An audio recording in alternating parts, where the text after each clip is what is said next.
കഴിഞ്ഞ 2 ദിവസങ്ങളായി യുക്രൈൻ റഷ്യക്ക് നേരെ നടത്തിയ ആക്രമണം വലിയ വാർത്തയാണ്.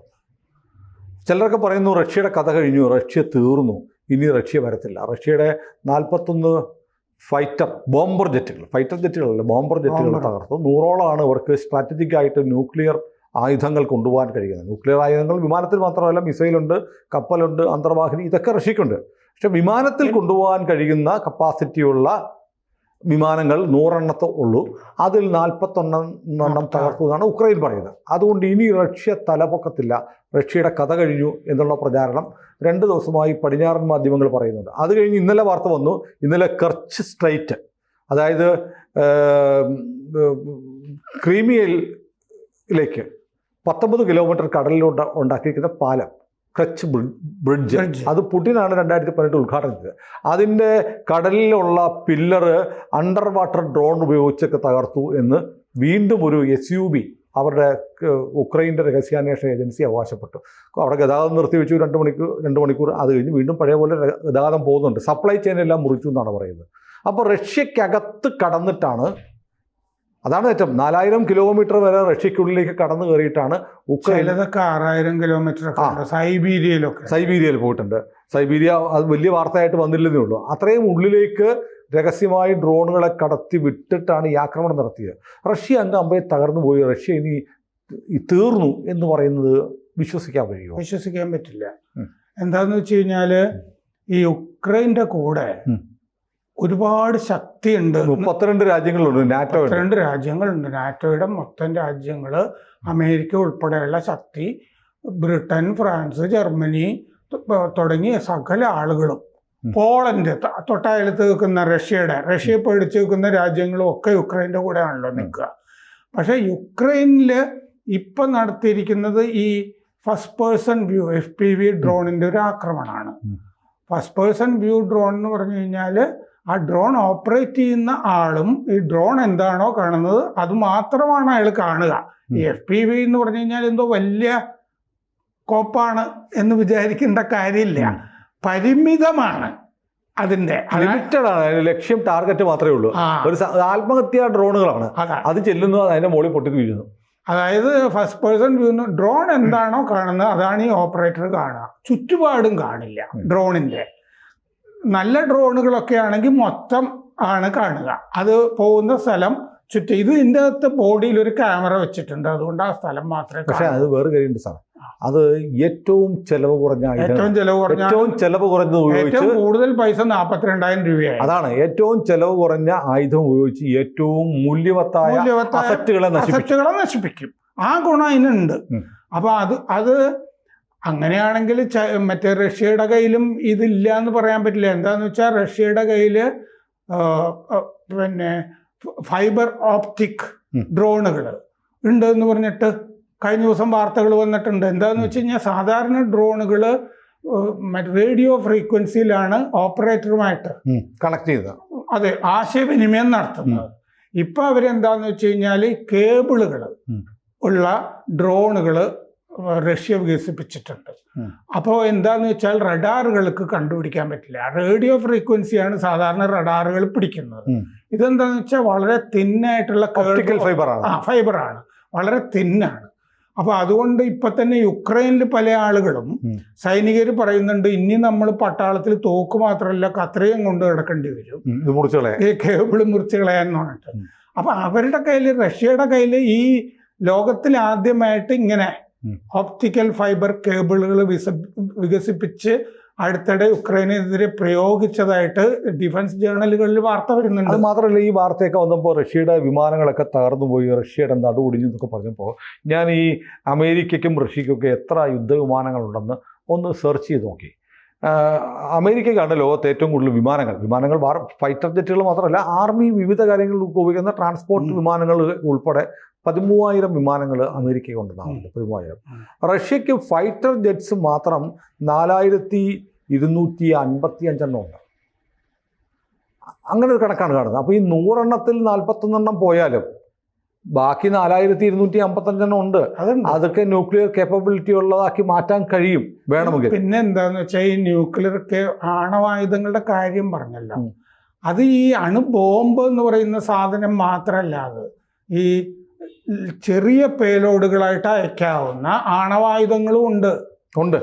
അല്ല, ഈ ആളുകൾ പറയുന്നത് ഈ വിമാനങ്ങൾ താർന്നു, ഇനി റഷ്യക്ക് ന്യൂക്ലിയർ ആയുധമേ പ്രയോഗിക്കാൻ പറ്റില്ല. മണ്ടത്തരമാണ്. വിമാനത്തിൽ മാത്രമല്ല ഇത് അയക്കുന്നത്, മിസൈലിൽ അയക്കാം, കപ്പലിൽ നിന്ന് അയക്കാം, അന്തർവാഹിനിയിൽ നിന്ന് അയക്കാം. ചെറിയ ചെറിയ ആയുധങ്ങളായിട്ടും ആണവായുധങ്ങൾ തയ്യാറാക്കി വെച്ചിട്ടുണ്ട്. നാളെ ഒരിക്കൽ ഡ്രോണിൽ അയക്കാവുന്ന സാധനവും വരും, അങ്ങനെയും വരും.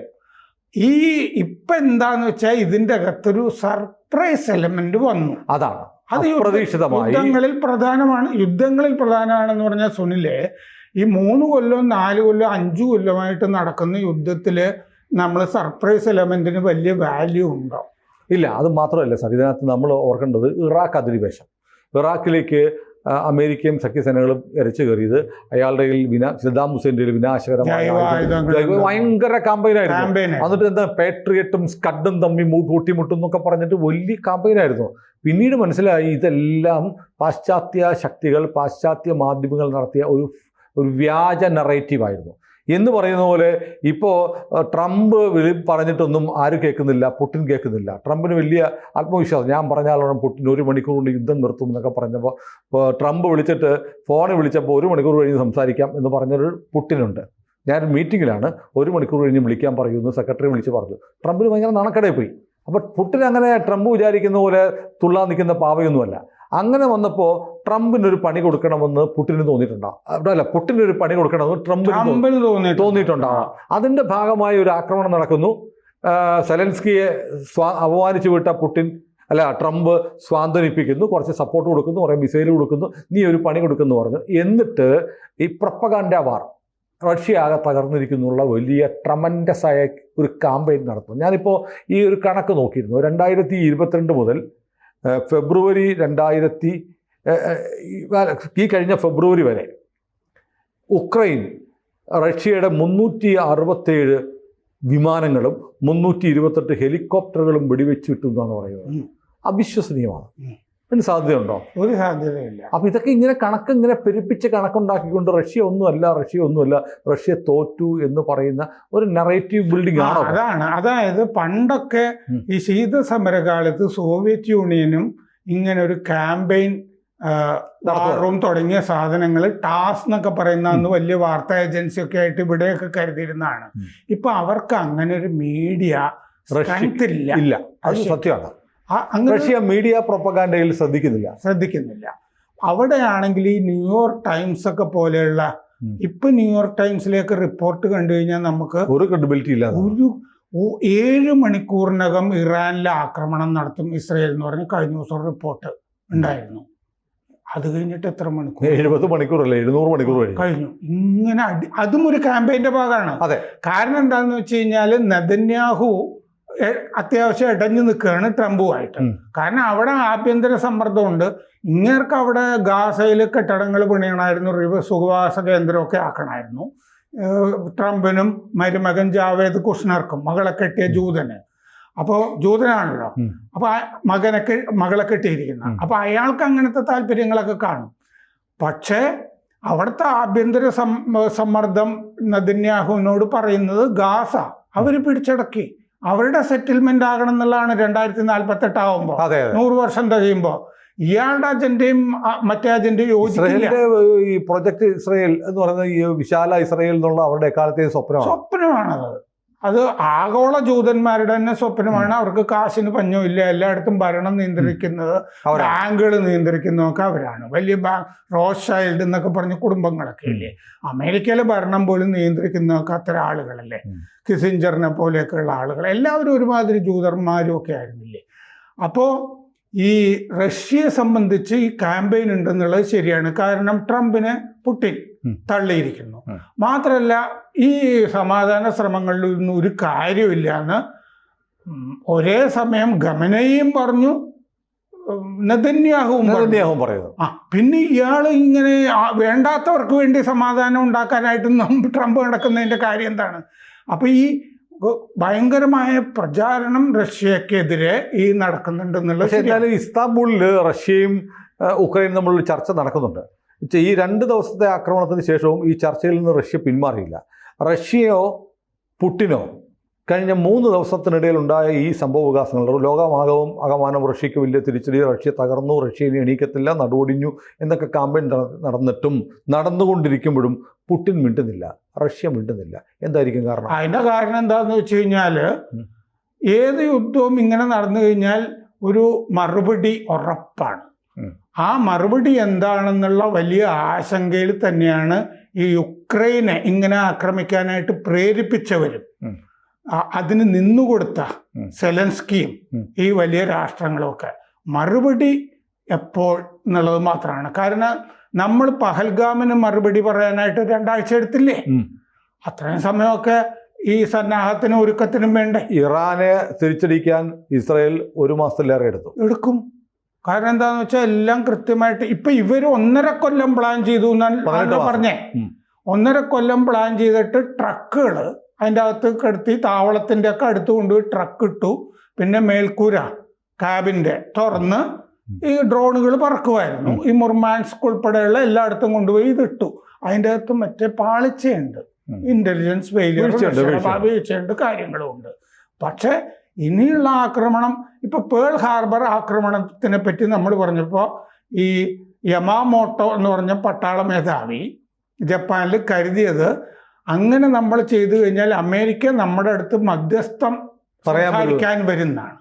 അപ്പോഴാണ് അമേരിക്ക യുദ്ധം പ്രഖ്യാപിച്ചത് ജപ്പാനെതിരെ. എന്ന് പറഞ്ഞ പോലെ ഇനി ഭീകരമായത് എന്തോ വരാനിരിക്കുന്നു. കാരണം എന്നോട് ഇത് നമ്മുടെ ഒരു പ്രേക്ഷകൻ തന്നെ റഷ്യയിൽ നിന്ന് വിളിച്ചു. ഉണ്ണി എന്നാണ് അദ്ദേഹത്തിൻ്റെ പേര്, സ്ഥലം ഞാൻ പറയുന്നില്ല. അദ്ദേഹത്തിൻ്റെ വേറെ ബോട്ട്സ് ഡീറ്റെയിൽസ് പറയരുതെന്ന് എന്നോട് പറഞ്ഞിട്ടുണ്ട്. അദ്ദേഹം പറഞ്ഞു ഈ പറയുന്നതൊക്കെ തെറ്റാണ്, ഇത്ര 41 വിമാനത്തിനൊന്നും അവിടെ പറ്റിയിട്ടില്ല. എനിക്കറിയാം, ഞാൻ അത്തരം ഒരു മേഖലയിൽ ഞാനും വായിച്ചിരുന്നു. 7 വിമാനത്തിന് വെറുതെ 4 മുതൽ 7 വരെ. അപ്പം അതും പൂർണ്ണമായും തകർന്നു പോയിട്ടൊന്നുമില്ല, ചെറിയ കേടുപാടുകളൊക്കെ പറ്റിയിട്ടുണ്ട്. അല്ലാതെ റഷ്യക്ക് ഭീകരമായ പരിക്ക് പറ്റുന്ന ഒരു ആക്രമണം നടന്നിട്ടില്ല. സുരക്ഷാ വീഴ്ചയുണ്ട്. പാകിസ്ഥാൻ ഇന്ത്യയെ പറ്റി പറഞ്ഞില്ലേ, ഇന്ത്യയുടെ അതുപോലത്തെ ഒരു അറ്റാക്കാണ്. മാത്രമല്ല പിന്നെ ഈ ഇപ്പോഴും റഷ്യ അജയ്യം തന്നെയാണ്. റഷ്യ ഉക്രൈനെ അവരുടെ ശേഷിയുടെ 10-1 ആക്രമിച്ചിട്ടില്ല. കാരണം അതിനകത്തൊരു വലിയൊരു വൈകാരികമായ തലമുണ്ട്. ഉക്രൈനിലുള്ള ഒരുപാട് പേരുടെ ബന്ധുക്കൾ റഷ്യയിലുണ്ട്, തിരിച്ചങ്ങോട്ടുമുണ്ട്. അപ്പോൾ വലിയൊരു യുദ്ധം നടന്നാൽ ഉറ്റവരെ 2 ഭാഗത്തും നഷ്ടപ്പെടട്ടെ. അത് റഷ്യക്കും വൈകാരികമായൊരു പ്രശ്നമുണ്ട്. അതുകൊണ്ടാണ് ഒരു വലിയ സിവിലിയൻ കാഷ്വാലിറ്റി വരാതെ ഈ യുദ്ധം റഷ്യ നയിച്ചുകൊണ്ട് പോകുന്നത്. അതെ, അതാണ് അത് നമുക്ക് മനസ്സിലാവും. യുക്രൈൻ ചെയ്യുമ്പോഴും ആൾനാശം ഉണ്ടായില്ല. അവരും നോക്കുന്നുണ്ട്. കാരണം ഇത് മുഴുവൻ ഓർത്തഡോക്സ് അപ്പുറത്തുള്ള അമ്മാവനും മക്കളും ചേച്ചിയും ചേട്ടനും ഒക്കെയാണ് ഇപ്പുറത്ത് താമസിക്കുന്നത്. ഒരു രാജ്യമില്ലായിരുന്നു അവര്. അപ്പൊ അതുകൊണ്ട് 2 കൂട്ടരും ആൾനാശം ഉണ്ടാക്കാതെ ഒരേ ഇടവകയിലുള്ള ആളുകൾ. അതാണ്. അതുകൊണ്ട് റഷ്യ ആ കരുതലോടെയാണ് ചെയ്യുന്നത്. അതാണ് റഷ്യയുടെ പരാജയം കൊണ്ട്. അല്ലെങ്കിൽ റഷ്യക്ക് വേണമെങ്കിൽ 1 മണിക്കൂർ കൊണ്ട് ഉക്രൈനെ അടിച്ച് തീർക്കാവുന്നേ ഉള്ളൂ. അങ്ങനെ ചെയ്യുന്നില്ല. ഈ ജനങ്ങളെ അവർ ഉൾക്കൊള്ളാൻ, പ്രത്യേകിച്ച് അതിർത്തി പ്രദേശങ്ങളിലുള്ള ജനങ്ങളെങ്കിലും ഒരേ വീട്ടിലെ ആളുകളാണ്. പുടിൻ ആദ്യം പറഞ്ഞത് തന്നെ മോനെ നീ നാറ്റോയിൽ ചേരരുതെന്നാണല്ലോ. അതെ, അതല്ലേ പ്രധാനപ്പെട്ട പ്രശ്നം. നാറ്റോയിൽ ഇപ്പോൾ ചേർക്കില്ലെന്ന് അവർ പറഞ്ഞിട്ടുണ്ട്. അതും പറഞ്ഞിട്ടുണ്ട്. അപ്പോൾ ലക്ഷ്യവും സാധിക്കുന്നില്ല. പിന്നെ എന്താന്ന് വെച്ചാൽ ഇങ്ങനെ ധാതു സമ്പത്ത് കുറെ ഉണ്ടെന്ന് പറയപ്പെടുന്ന കുറച്ച് സ്ഥലങ്ങൾ, അത് ഞാൻ പറയപ്പെടുന്നതെന്ന് മനഃപൂർവ്വം പറഞ്ഞാണ്. കാരണം ഇതേപ്പറ്റി വിവരമുള്ളവർ എന്നോട് പറയുന്നത് അതിനെപ്പറ്റി ഒരു സ്റ്റഡിയും നടന്നിട്ടില്ല എന്നാണ്. യുക്രൈനിൽ ഉണ്ട് എന്ന് ഉണ്ടാവാമെന്ന് മാത്രമേ പറയാൻ പറ്റുള്ളൂ. കാരണം ഇത്ര ട്രില്യൺ ഡേ എന്നൊക്കെ പറഞ്ഞാൽ അതൊരു പ്രചാരണമാണ്. അതല്ലേ പിന്നെ ട്രംപ് ഒപ്പിടാതിരുന്നത്, അതിൽ ഇൻസിസ്റ്റ് ചെയ്യാതിരുന്നത്. ഇങ്ങനൊരു കരാറിലും ഒക്കെ പിന്നെ ആയിരിക്കും മനസ്സിലായിട്ടുണ്ടാവുക. കാരണം അതുമായി ബന്ധപ്പെട്ട സ്ഥലങ്ങളിലൊക്കെ അതിൻ്റെ പഠനങ്ങൾ വരുന്നുണ്ട്. ഇതിനെപ്പറ്റി ഇത്ര ട്രില്യൺ എന്ന് പറയാവുന്ന വിധത്തിൽ യുക്രൈനിൽ കണ്ടെത്തിയിട്ടില്ല. ഏതായാലും അപ്പം സാറിൻ്റെ ഒരു നിരീക്ഷണത്തിൽ ഇതിനൊരു വലിയ മറുപടി ഉണ്ടാവും. അതുണ്ടാവും. പക്ഷെ ആ മറുപടിയിൽ ഞാൻ ഈ പറഞ്ഞതുപോലെ ആൾനാശം ഞാൻ പ്രതീക്ഷിക്കുന്നില്ല. അത് ഈ പറഞ്ഞ പോലെ തകർക്കുന്നത്, സ്ഥലം പിടിക്കുന്നതൊക്കെ പോലെ ക്രിമിയൊക്കെ പിടിച്ചു സെലൻസ്കിയെ റഷ്യ ടാർഗറ്റ് ചെയ്യാൻ സാധ്യതയുണ്ട്. കാരണം എന്താണെന്ന് വെച്ചാൽ സെലൻസ്കിക്ക് മുമ്പുള്ളവരൊക്കെ ഈ പുടിൻ്റെ പാവ പോലെ നയിച്ചുകൊണ്ട് പോയിരുന്നതാണ് ഈ അവിടുത്തെ ഭരണം. അങ്ങനെ ഒരു പാവയെ അവിടെ പ്രതിഷ്ഠിക്കാനായിട്ട് വലിയ ആഗ്രഹം പുടിനുണ്ട്. അല്ല, ഇനി ഒരു ആക്രമണത്തിൽ, ഒരു വ്യോമാക്രമണത്തിൽ സെലൻസ്കി കൊല്ലപ്പെട്ടാൽ നാറ്റോ രാജ്യങ്ങൾ റഷ്യ ആക്രമിക്കുമോ? ഒരു സാധ്യതയില്ല. സെലൻസ്കിക്ക് പോയി. അത് പോയി അത്രേ ഉള്ളൂ. സെലൻസ്കിയെ തന്നെ ഇപ്പോഴും പലർക്കും വേണ്ടാതായിട്ടുണ്ട്. പക്ഷെ ഒരു യുദ്ധം നടക്കുകയാണ്. റഷ്യയെ പേടിക്കുന്ന ആളുകളാണ് ഇപ്പോൾ അയൽവക്ക പോളണ്ട് പോലുള്ള രാജ്യങ്ങളൊക്കെ ഇല്ലേ, പല രാജ്യങ്ങൾ, ലിത്വാനിയ, മറ്റേ ഫിൻലൻഡ്, ഇങ്ങനെ പല ഈ നാറ്റോയിലെ 32 രാജ്യങ്ങൾ എന്താ ചെയ്തതെന്ന് വെച്ചാൽ അമേരിക്ക നമ്മളെ രക്ഷിച്ചോളും എന്നുള്ളത് കൊണ്ട് അവര് ആയുധമൊന്നും മേടിക്കാതെ 2% ഇപ്പൊ ഇൻസിസ്റ്റ് ചെയ്തിട്ടുണ്ട്. GDP-യുടെ 0.5% ഒക്കെയാണ് ആയുധത്തിന് ഉപയോഗിച്ചുകൊണ്ടിരുന്നത്. അപ്പൊ അതുകൊണ്ട് ആ രാജ്യങ്ങളൊക്കെ റഷ്യ പേടിച്ചിരിക്കുന്നതാണ്, ഈ അയൽ രാജ്യങ്ങളൊക്കെ. ആ പേടി കാരണം നാറ്റോ മൊത്തത്തിൽ യുക്രൈന്റെ കൂടെ അങ്ങ് നിലയുറപ്പിച്ചു. സെലൻസ്കിയോട് ഇഷ്ടമുള്ളതുകൊണ്ടൊന്നുമല്ല, ഇഷ്ടമില്ല. ഏതായാലും ഈ മറുപടി, വലിയൊരു മറുപടി വരാനിരിക്കുന്നുണ്ട്. ആ മറുപടി തീർച്ചയായും മറുപടിയും ഇതിനേക്കാളും വലിയ തലക്കെട്ടുകളും ഹെഡ്ലൈൻസുമായിട്ട് മാറാൻ സാധ്യതയുണ്ട്. അപ്പൊ ആളുകൾ പറയും റഷ്യ തകർന്നില്ലായിരുന്നു കേട്ടോ എന്ന് പറയും. കൂടുതൽ വാർത്തകളും വിശേഷങ്ങളും നിങ്ങളിലേക്ക് എത്താൻ ABC മലയാളം സബ്സ്ക്രൈബ് ചെയ്യുക, ബെൽബട്ടനും അമർത്തുക.